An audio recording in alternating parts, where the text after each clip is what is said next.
things that you really enjoy. Reward yourself for your accomplishments. Many people know the feeling that comes when you achieve something.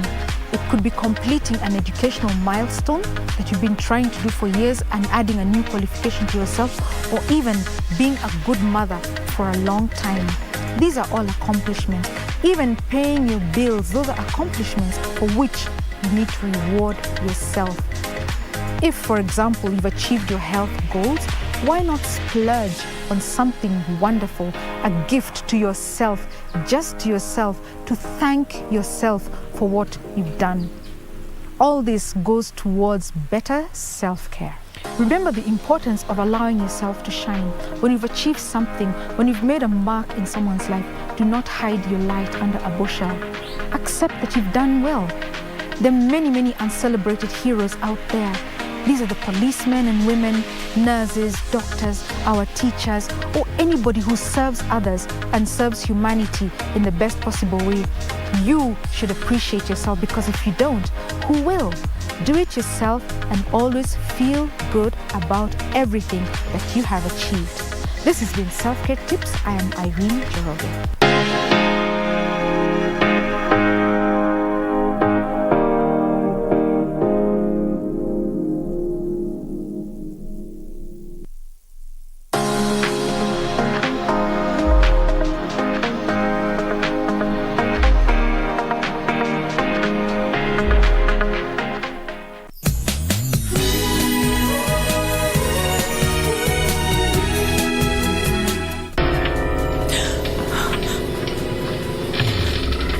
What do you want? You're a cheater. Pinky, were you thinking you would divorce Jack and then raise the baby on your own? Is that it? Pink, it's my baby. So think about it. If I gave up on Pinky and the baby and continue seeing you, what kind of father? 22, it's the last day of this month of love. Okay, I hope you had yourself a fantastic day. We have the latest news from around the country and of course the globe. And the bulletin begins right now with our top stories.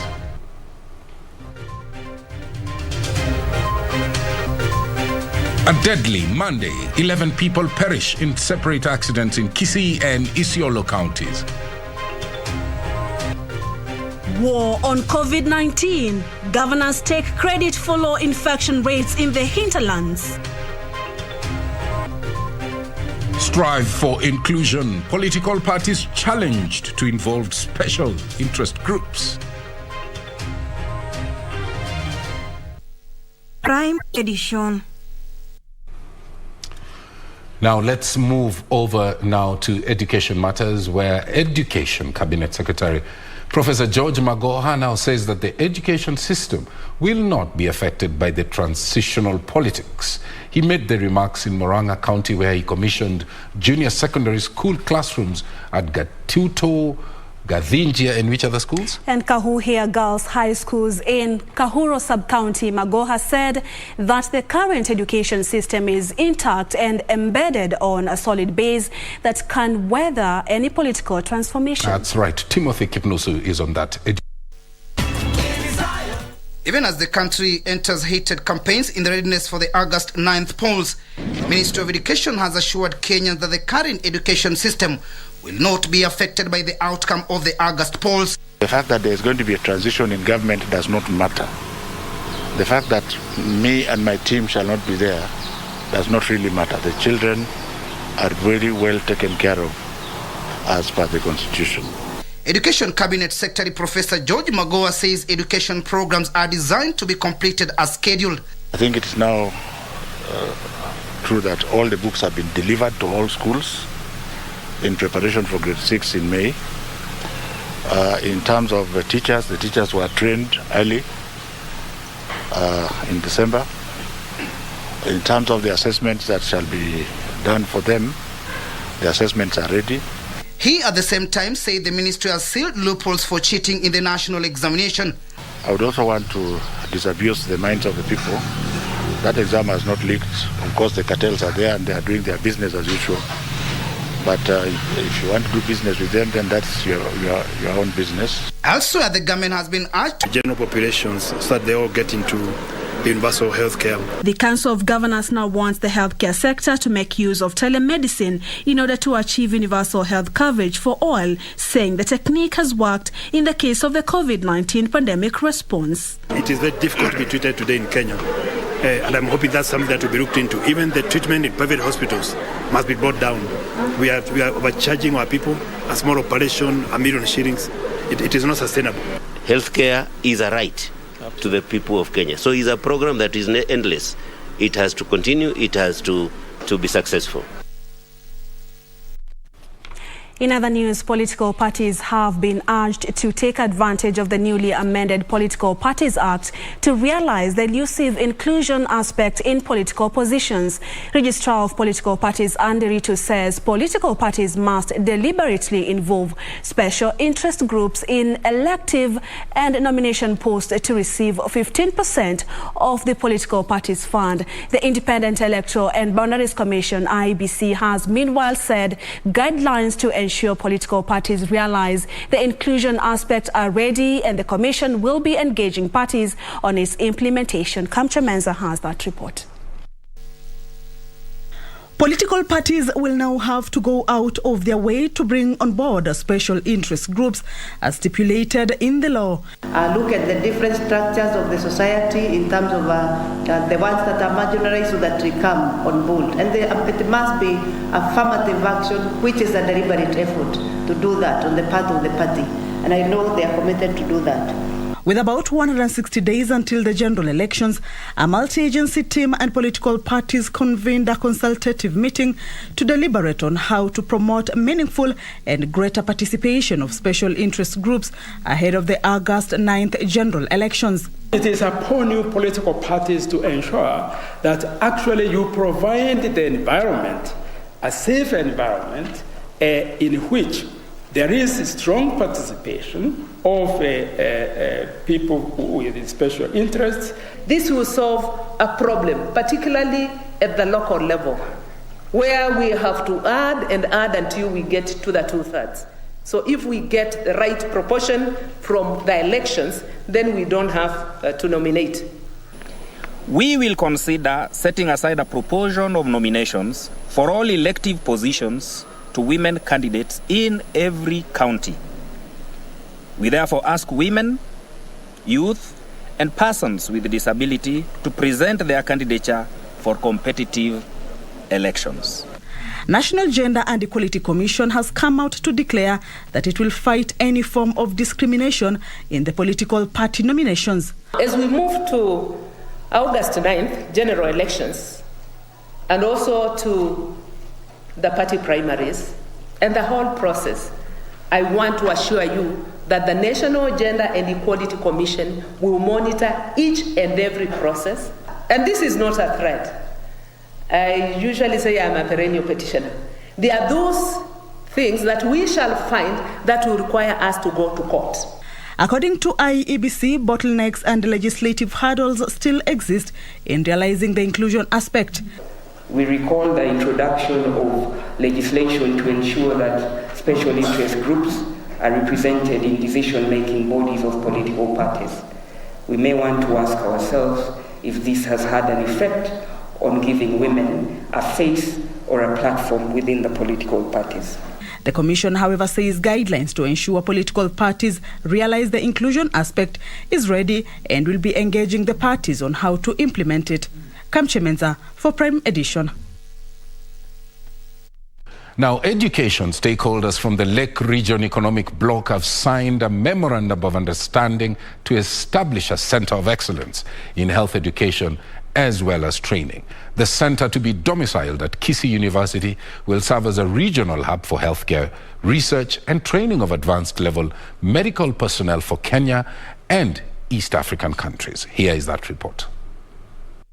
With the funding from the UK Export Finance, an estimated 30 billion shillings will be invested in the project, which will be domiciled at KBC University, with Maseno, Masinde Muliro and Egerton to serve as ports. Health Principal Secretary Dr. Susan Mochache said the centre will focus on offering programs that build the capacity of health professionals in the country, such as telemedicine. We cannot realize universal health coverage without reviewing, reinterrogating, rethinking the curriculum or that we have for training of health workers in the country. So this project will already set the universities that are going to be involved a step higher than the others and begin to set the paces. Dr. Mochache noted that the collaboration has had numerous benefits to Kenya, even as she described the upcoming center as a catalyst to the transformative change in healthcare delivery. I also wish to note that this will not only poise the counties to offer very good service, but it will also poise us to offer medical tourism, considering that a lot of the counties here are actually on the borders of or the international borders of our country. The governors present, led by Lake Region Economic Bloc Chair and Kakamega Governor Wycliffe Oparanya, lauded the development, terming it a huge step to the realization of the universal health coverage. The milestone that we are witnessing this afternoon under the Kenya-UK Health Alliance Partnership will see 4 pilot universities that are here, namely Kisii University, Maseno University, Masinde Muliro University of Science and Technology, and Egerton University, participate effectively in this collaboration project. We, on the other hand, will continue to develop a robust health system which is digitalized and integrated at all levels, right from patient interaction to the facility level, to supply chains and even intermediate in telemedicine. So this KUKA program then would provide us a platform for bilateral knowledge, exchange, and even capacity improvements. Vice President, University of Manchester, Professor Graham Lord, who addressed the meeting virtually, reassured of United Kingdom's commitment to improving healthcare in Kenya through collaborations. There is much learning that we in the UK need to do, friends and partners in Kenya. And actually, since we started this conversation, just to give an example of how this partnership is shaping what we are doing in Manchester and the whole of the UK, equitable healthcare driven by academic insight is now one of the major focuses of the University of Manchester.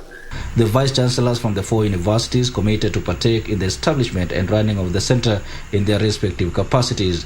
Wycliffe Okech, Prime Edition, Kisumu County. Well, that story brings us to our first break right here on KBC Prime. Keep talking to us on Twitter. Remember to tag KBC Channel 1 News, and I'll be going through your feedback during and before the tail end of this broadcast. Stay with us.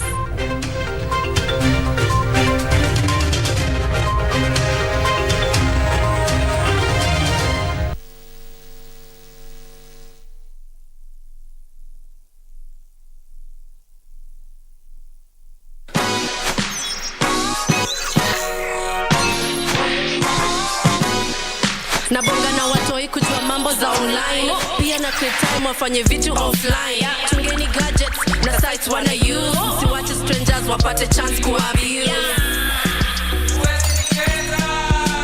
Nimeshindaje presto kompe sija participate. Unadai info yangu na ikwe private. Identity yangu haupati utumii. Vitu zangu ni zangu na bado nitazishikilia. Una post story ati ni real news. Mpaka nione sasa hizo news. Una text all to me to unanifeel. Staki jokes sana nitakureport for real.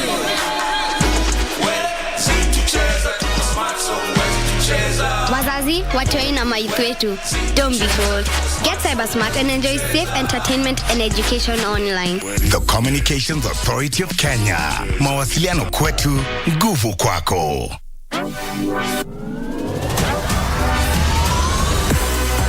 We are still keen on Germany's DFB Pokal as the quarter-finals is around the corner. In football, it is easy to be intimidated by the top-flight teams, but as fate would have it, new entrants do sometimes turn the tables with their patience, perseverance, and self-belief. Borussia Dortmund are out of the competition. competition, St. Pauli take all the spoils. It is therefore a tight affair this Tuesday, 1st of March 2022 at 10:45 p.m. in a match pitting Union Berlin against FC St. Pauli. Watch this spectacular duel live and exclusive on KBC Channel 1. KBC, your true sports partner. Log on to the KBC website at www.kbc.co.ke to get the latest breaking news, entertainment, sports, politics, lifestyle or business trends from Kenya and around the world. Never miss new episodes from your favorite TV shows, reruns and movies. Just stream online or watch live on your YouTube channel at KBC Channel 1 TV shows. For the day's biggest stories, trustworthy news and family entertainment, log on to KBC Channel 1. Watch what you want anytime, anywhere.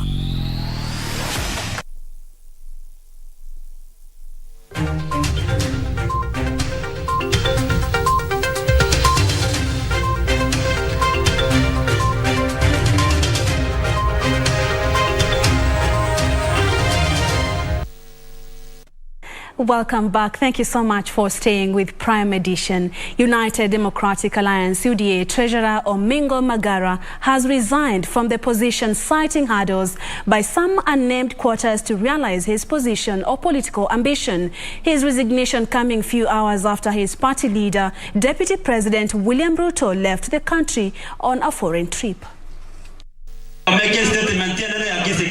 Speaking in Kisii town, Magara claimed that he had been yearning to become area governor but found it impossible through the UDA party. He, however, said he was consulting with his supporters to get a bearing on which political formation he should engage with to realize his dream. My political future and ambitions must be sufficiently addressed, cannot be sufficiently addressed by the UDA party. I therefore immediately resign as a party member and as a treasurer. I continue talking to other political players with a view to finding political suitors that align with my vision for Kenya. Elsewhere, Nairobi senatorial aspirant Samuel Masaki has formally presented his bid to the United Democratic Alliance Party.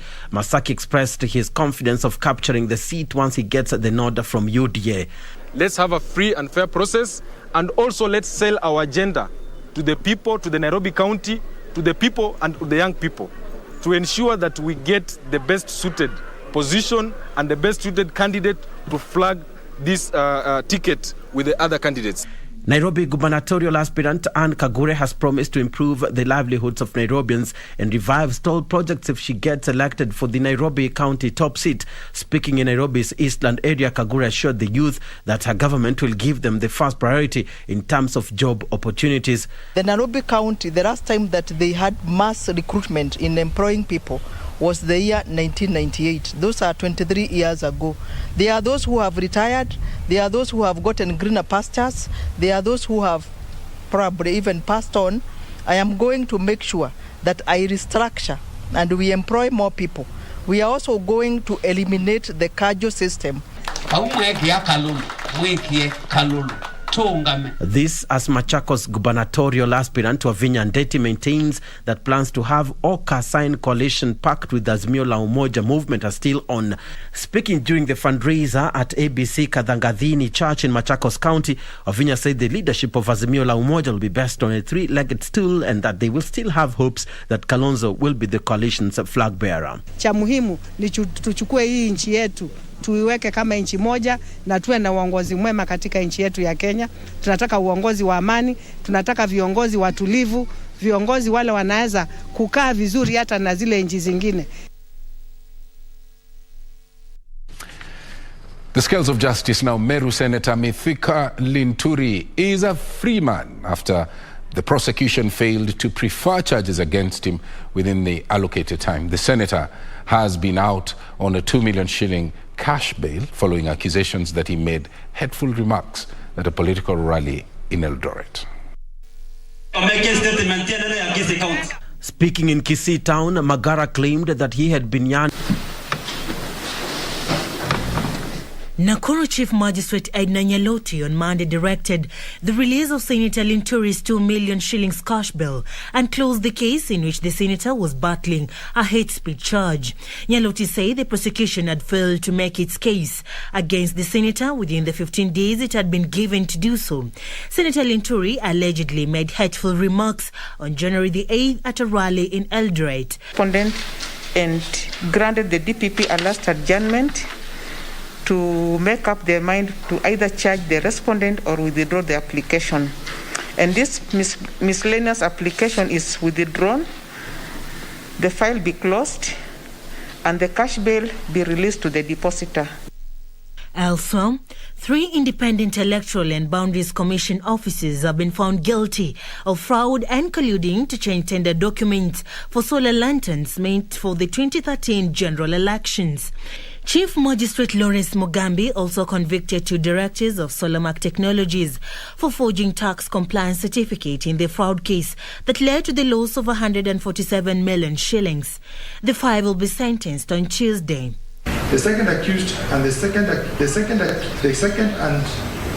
the accomplice and witness were preyed on by the 4th accused, largely for their inexperience and ignorance of the applicable law. As already explained, one cannot cite vulnerability and ignorance of law to escape criminal culpability. Finally, EACC forensic expert Alex Kinyanjui says he obtained 14 mobile transactions linking Samburu Governor Moses Leonard Kulal and other accused persons in the 84 million shillings fuel supply scandal. Kinyanjui told the court that he had stumbled upon invoices totaling to 76.4 million shillings entered into the IFMAS system by Samburu County in favor of Oryx Service. Kinyanjui told the court that he had stumbled upon invoices totaling 76.4 million shillings entered into the IFMAS system by Samburu County in favor of Oryx Service, a company claimed to be owned by the governor and Hezbon Dathi. Serafina Robi for Across our borders, high-level talks between Kiev and Moscow are taking place at the Ukraine-Belarus border as the war between Russia and Ukraine enters day 5 before the meeting. Ukraine President Volodymyr Zelensky urged Russian troops to lay down their weapons and called for immediate intervention by the European Union. This as European Union for the first time in history provided £450 million to fund weapons for Ukraine.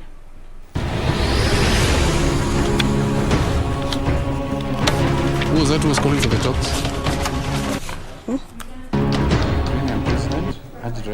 On the 5th day of Russian invasion of Ukraine, negotiators for Kiev and Moscow hold talks in Belarus, but expectations of workable outcomes are slim.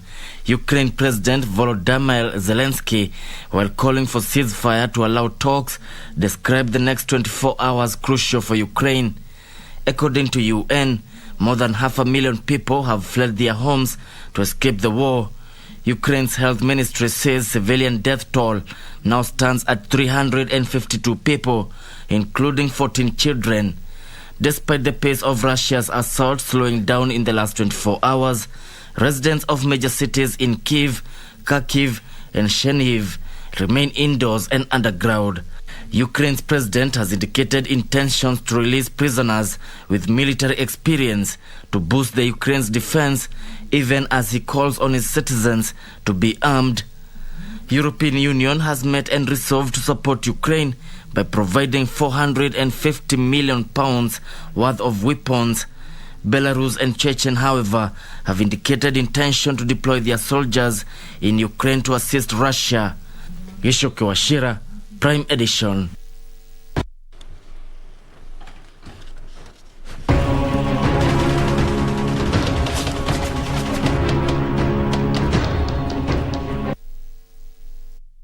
Here now is an update on the COVID situation in the country. Kenya has recorded 37 new COVID-19 cases from a sample size of people who have tested positive for the disease. From a sample size, of 5,894 tested over the last 24 hours, the positivity rate is now at 0.6%. 10 patients have recovered from the disease, all of them from the home-based isolation care. One patient, however, sadly succumbed to the disease, which is a late death reported after conducting facility record audits in the month of February 2022. 16.5 million vaccines have so far been administered across the country. Proportion of adults fully vaccinated was 27.7%. The government is working towards vaccinating a target population of 27,246,033. Now, Justice Martha Koome has challenged advocates to minimize applications seeking adjournment of cases in a bid to ensure administration of justice to vulnerable members of the society. The CJ was speaking at the Supreme Court as she presided over admission of 144 lawyers to the role of advocates. 114 lawyers have been admitted to the role of advocates by Chief Justice Martha Koome. The CJ, who presided over the ceremony together with the Registrar of the Judiciary, representative from the Attorney General's Office and the Director of Public Prosecution, urged the newly admitted advocates to address the justice gap by ensuring justice is administered to the vulnerable members of the society on time. No, we have a big problem of communication, and you are coming in to bridge that gap of helping our people to talk to each other and find solutions to the problems that they create, because they are capable of finding solutions to the problems that they themselves create. She stressed on the need of keeping abreast with the law and urged the advocates to avoid unnecessary case adjournment in order to curb delayed delivery of justice. We are also opening opportunities for our people to access justice through the small claims courts, which is a game changer. We have now opened 11 small claims courts all over the country. We are hoping to open some more, and probably by the end of the year, 100. Of course, I'm very much optimistic, and I'm very much ready to give all it takes. It is a very momentous occasion for me and for my career, so I'm very excited at what the future holds, and it's just the beginning, so I encourage more people to go for it. The newly admitted advocates now join the group of other 20,000 advocates who have been admitted to practice law. The city is challenging the newly admitted advocates to embrace professional ethics as they administer justice to vulnerable members of the society. Reporting for Prime Edition from the Supreme Court in Nairobi, my name is Frederick Mwoki. Minimize applications seeking adjournment in court cases. Well, that story brings us to our second break. Betty Kiptum. On the other side of the studio, ready for business news. Where is she? There she is. Betty Kiptum. She'll be joining you shortly with the day's business. Stay tuned for that. Stay with us. We'll be back shortly.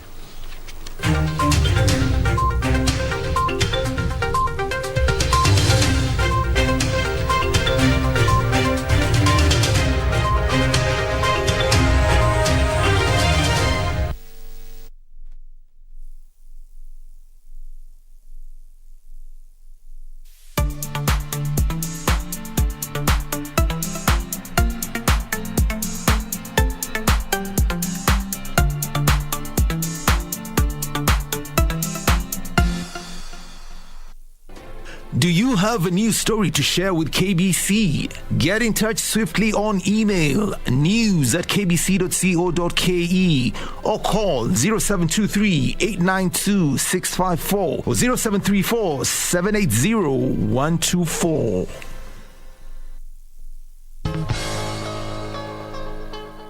This week on Good Morning Kenya. The health system in Siaya has improved greatly. Yes. Because previously, before we came in, even child mortality rate was very high. Governor Kanel Rosanga has steered the county of Siaya for 10 years now. Did you ever see at some point that the president and Honorable Raila Odinga would shake hands? I never imagined it. What is his opinion on national politics? The way Uhuru has now come to support Raila for presidency, that is a very big mark. That is like rubbing out tribalism completely from in this country. Join me this Wednesday on The Viewpoint at 7:30 a.m. on Good Morning Kenya, only on KBC Channel 1.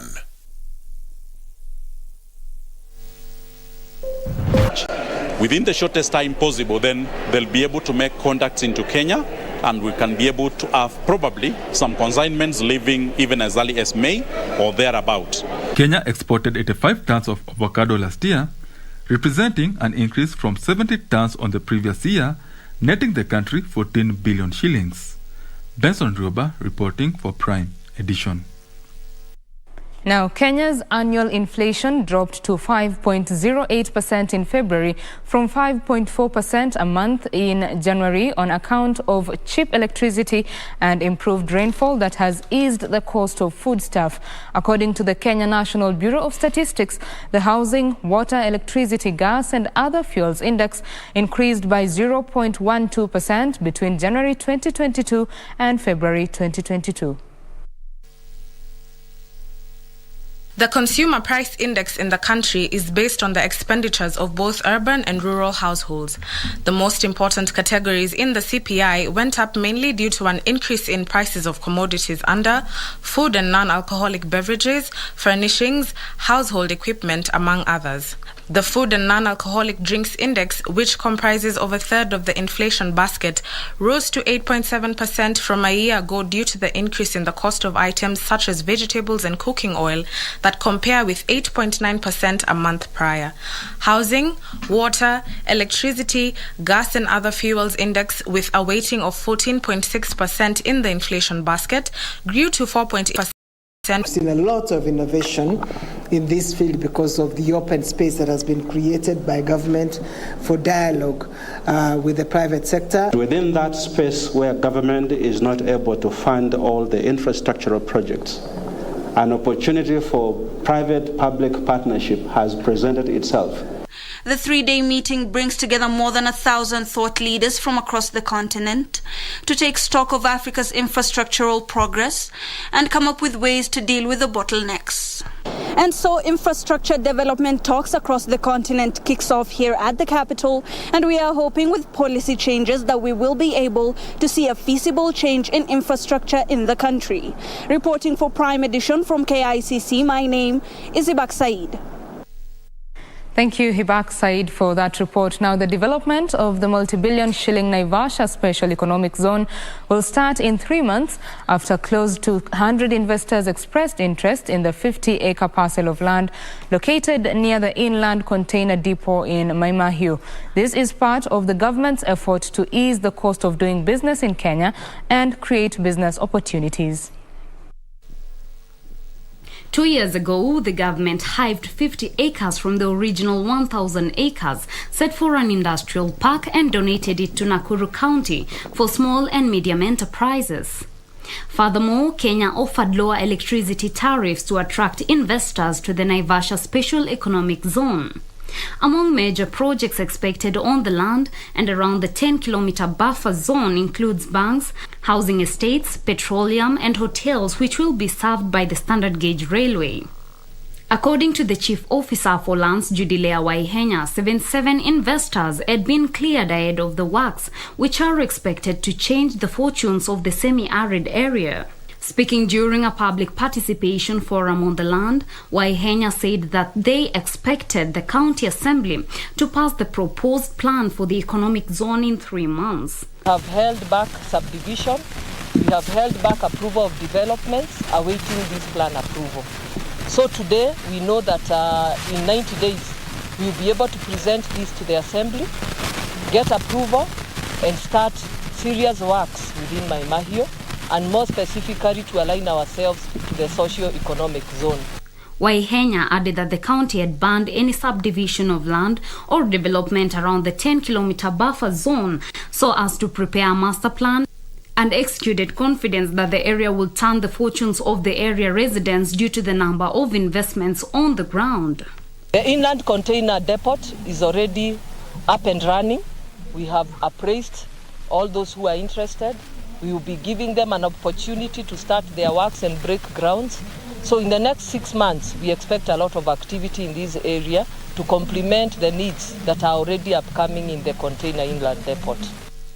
The inland container depot is operational and the county and the government are planning for water, electricity, housing and waste management. Reporting for Prime Edition, I am Teresa Mutai. And that story brings us to the end of business news, but sports news is coming up with Karen Kibet. She is ready to bring you the latest in the sports arena. See you in a bit.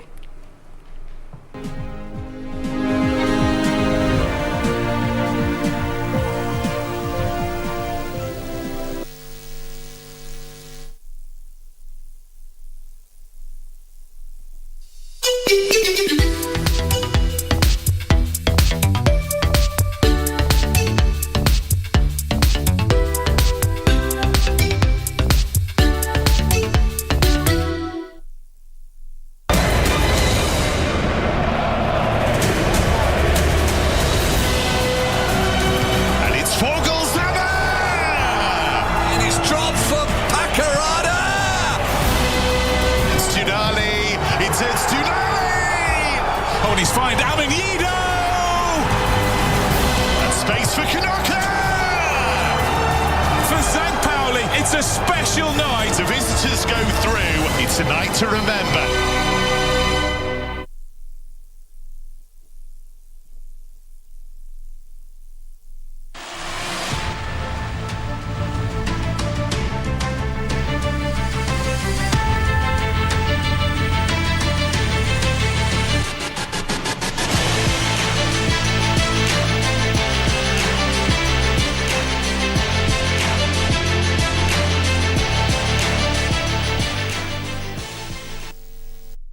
Thank you for keeping it KBC Prime Edition. It's now time for us to take a look at what's making headlines in the world of sports. My name is Karen Kibet. Now, India are the likely hosts of the 44th edition of the Chess Olympiad, which was set to be held in Russia in July this year. Due to Russia's invasion of the Republic of Ukraine, Russia has been stripped of hosting rights of the tournament, with India the only country that has shown interest in hosting the event that was initially set for the city of Moscow. This year's Chess Olympiad will not be held in Russia as earlier planned after the International Chess Federation FIDE decided to strip the city of Moscow the hosting rights of the global event due to the ongoing conflict between Russia and Ukraine. A statement from the FIDE Council read, FIDE Council has decided that the 44th Chess Olympiad, including the competition for players with disabilities, as well as the FIDE Congress, will not take place in Russia. FIDE will do its most best to find another organizer for the Olympiad and in due time provide information on the location and date of FIDE Congress 2022, the statement read. India is the only country to have placed a bid to host the event as of now, but FIDE is still open to bidding rights from other nations ahead of the tournament set to be held from the 26th of July to 8th of August. Kenya had already selected a team of 10 players to compete in the biennial tournament after a 3-month selection process. National men's basketball team Kenya Morans has been eliminated from the 2023 FIBA World Cup qualifiers after losing their third consecutive match 100-55 to host Senegal in Dakar. The Cliff Awards Chargers had lost their 2 opening matches to Democratic Republic of Congo and Egypt respectively. Pulls up, long 2 is good, nothing but net. He's such a smooth. Kenya Morans came into the match aiming to register the elusive win at the qualifiers. Couple of fakes and he can't get it to go. And they're just bouncing off him. And oh my! The Cliff Award Chargers, led by foreign-based duo Preston Bungei and Joel Awich, put up a brave fight in the first quarter against the hosts, but went down 28-10. To pull away early, as I'm sure they'd have liked to have done. Ndoye just steps through. Powerhouse Senegal went on to win the second quarter 25-19 to send the match into the breather, Senegal leading 53-29. The big fella and another big dunk by Ndoye. After resumption, Morans could not match the highly charged Senegal side, losing the third and fourth quarters 21-13 and 26-13 respectively. Shot clock running down. He's going to have to do something quick. Bounce pass, they need to get it up, and they do. And it's good. Preston Bungei was Kenya's top scorer with 19 points, while Yusufa Ndoye scored 21 points for Senegal. They go all the way across. Badio, deep three is good. From one side of the floor to the other. The loss dimmed Kenya's hopes of advancing to the second phase of the qualifiers. To Karenga. Shots up from Bungei is good for the second leg of the 2023 FIBA World Cup qualifiers will be held in July this year. Oh, what a way to get to 100 points on the alley-oop. Worth the time out and worth the wait.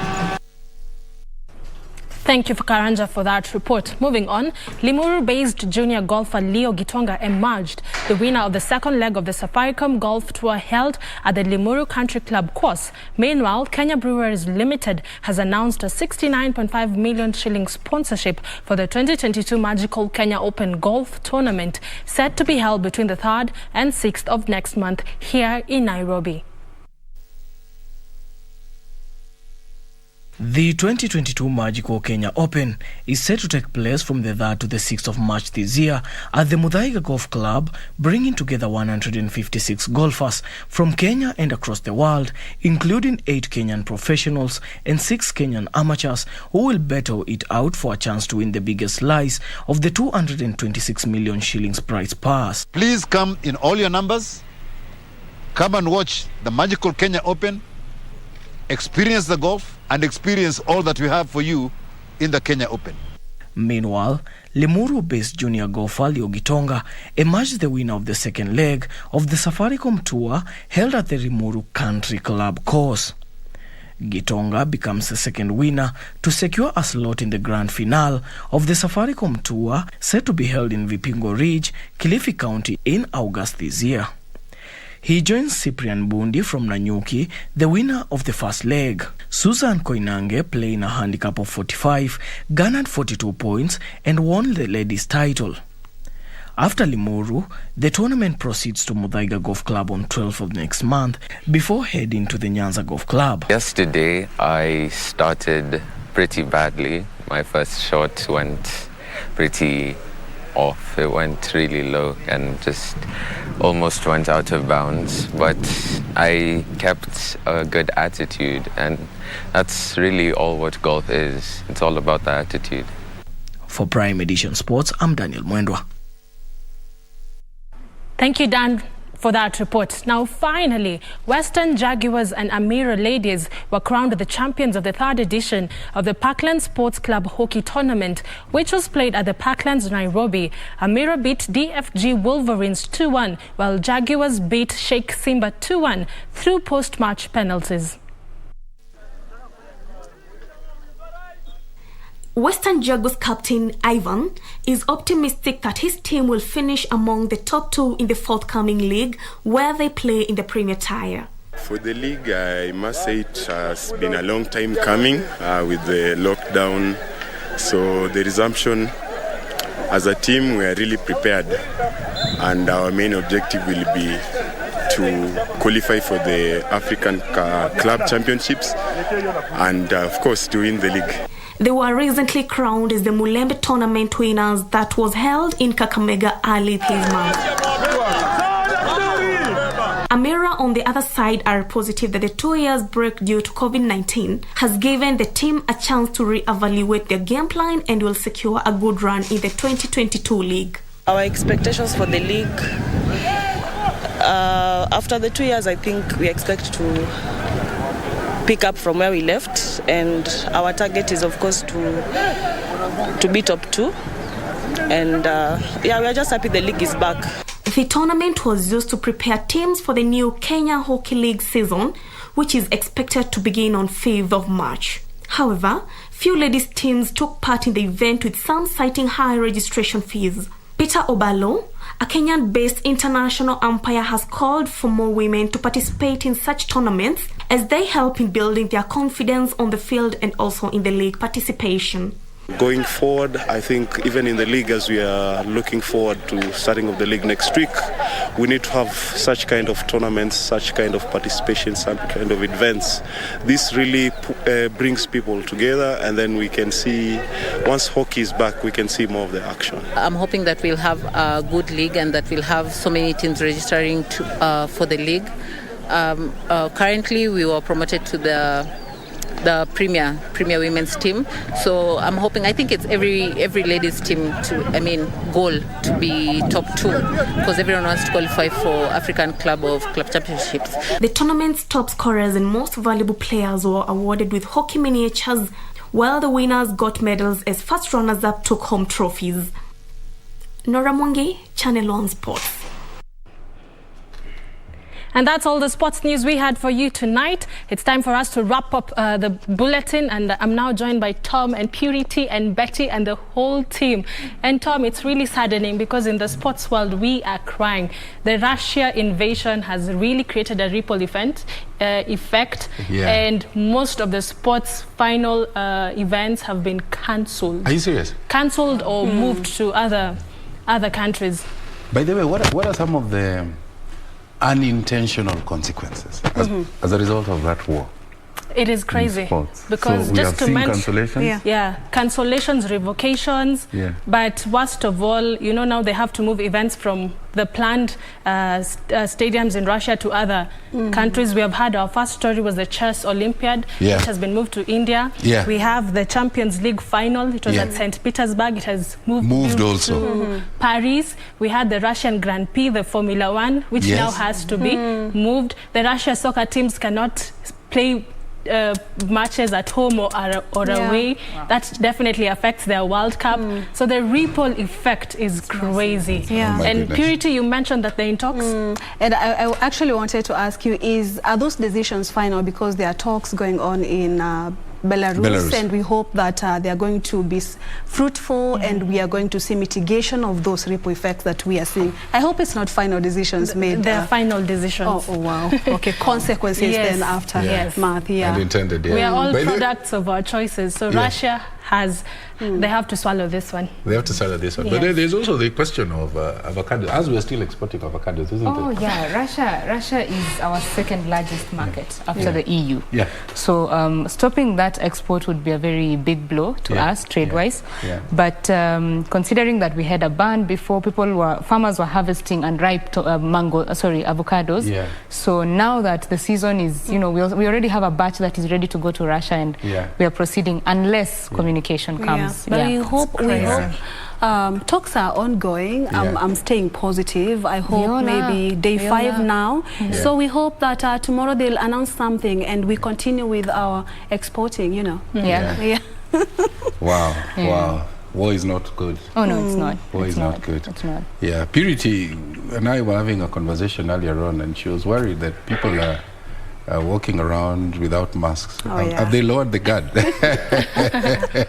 Very interesting. I'm sure Karen, Betty, you've seen people walking around. Have you made that observation? A lot of folks are not wearing their masks. Even when you enter somewhere, no one is asking anywhere. And the same thing happened late last year before the Omicron variant. People were we were at 0.something% positivity rate, and so we were lowering our guard, and all of a sudden everyone is coughing, and there's Omicron and everybody is sick. So we're just hoping that until the WHO announces that, we have defeated this virus, and the Minister of Health should also communicate officially to citizens. I don't think we should forget about this. And even as we usher in the new month, let's remember to wash our hands, sanitize, and put on the mask. And also keep social distance, like we have done here in the studio. We have to go now. Good night. Almost. I'm Purity Museo. Lensa Odingo has been our sign language interpreter tonight. We'll see you again tomorrow, God willing. On behalf of these girls, good night. We'll see you tomorrow. Bye-bye.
kupata skiza tune ya Sitoki Jikoni kwenye simu yako, dial *811 *816#. We, umeingiaje kwa hii jikoni? Wewe achana bwana, wewe ujui tulitokea wapi? Acha hata wewe toka hapa. Wacha upuzi yako hiyo. Toka nje bwana. Hii jikoni niko hapa ndani. Na nitakaa hapa and make decision. Wacha maneno yako bwana, toka nje bwana. Wewe unajua tulijenga hapa watu wawili hii jikoni. Wewe kwa wakati nilikuwa naandikishana contract ya kufanya kazi kwa hii jikoni. Wewe toka bwana, wacha kupata skiza tune hiyo ya Sitoki Jikoni, dial *811 *816#. This week on Good Morning Kenya. The health system in Siaya has improved greatly. Yes. Because previously, before we came in, even child mortality rate was very high. Governor Kanel Rasanga has steered the county of Siaya for 10 years now. Did you ever see at some point that the president and Honorable Raila Odinga would shake hands? I never imagined it. What is his opinion on national politics? The way Uhuru has now come to support Raila for presidency, that is a very big mark. That is like rubbing out tribalism completely from in this